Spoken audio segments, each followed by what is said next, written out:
సంతోషం. మనుషుల మాట అయినా తప్పిపోవచ్చేమో కానీ దేవుని మాటలు తప్పిపోవు. Praise the lord. మనిషి మాట సందర్భాన్ని బట్టి ఏం చేస్తాడు, దాటేసుకుని వెళ్ళిపోతాడు. కానీ దేవుడు మాత్రం దాటుకొని వెళ్ళాడు. ఆయన చెప్పాడు, మరణము వరకు నేను నీకు తోడుగా ఉంటాను, నడిపిస్తాను అన్నాడు. అయితే ఈరోజు మనం కూడా తీర్మానం చేయాలి. నువ్వు చెప్పావు కదా నైనా, నేను కూడా నీతో పాటు నడుస్తాను. నేను దాటుకొని వెళ్ళను. ఒక్కొక్కసారి దాటుకొని వెళ్ళే పరిస్థితులు వస్తాయి. ఒక్కొక్కసారి మనం ఊహించని పరిస్థితులు, సంఘటనలు మన జీవితంలోనికి వస్తాయి.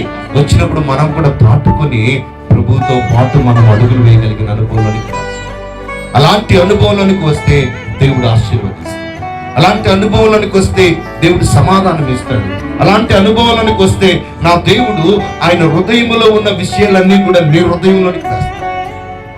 ఈ రోజున ప్రభు విషయాలు మనుషుల హృదయాల్లో తేలాడుతుందంటారా? లేదు.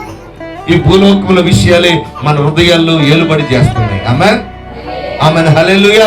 పొద్దున్న లెగిస్తే మన తిండి గురించి, వస్త్రం గురించి, అప్పుల సమస్య గురించి, లేకుంటే పోరాటాల గురించి, ఎవ్రీడే 24 hours దీని గురించే మన మనసు, మన తలంపు అన్ని దీని గురించి ఆలోచిస్తూ ఉంటుంది. ఏం చేయాలి, ఎక్కడికి వెళ్ళాలి అని. అయితే ఎప్పుడైతే నువ్వు దేవునితో జతకట్టి నడుస్తావో అప్పుడు దేవుని హృదయాల్లో విషయాలన్నీ నీ హృదయంలోనికి వచ్చేస్తాయి. ఏనాటికి ఆనాటికి చాలు, రేపు గురించి ఆలోచించబాకు. ఈ రోజు నేను నిన్ను ఆశీర్వదించి నడిపించాను కదా, రేపు కూడా నేను నడిపిస్తాను. ఇశ్రాయేలు జనుల్లో ఉన్నటువంటి ఆ అవిశ్వాసం ఈ రోజుల్లో క్రైస్తవుల్లో కూడా ఉంది. Praise the Lord. రోజు ఆకాశం ఉదయంలో మన్నా వచ్చేది, బేషన్లో ఏరుకునేవాళ్ళు, తినేవాళ్ళు.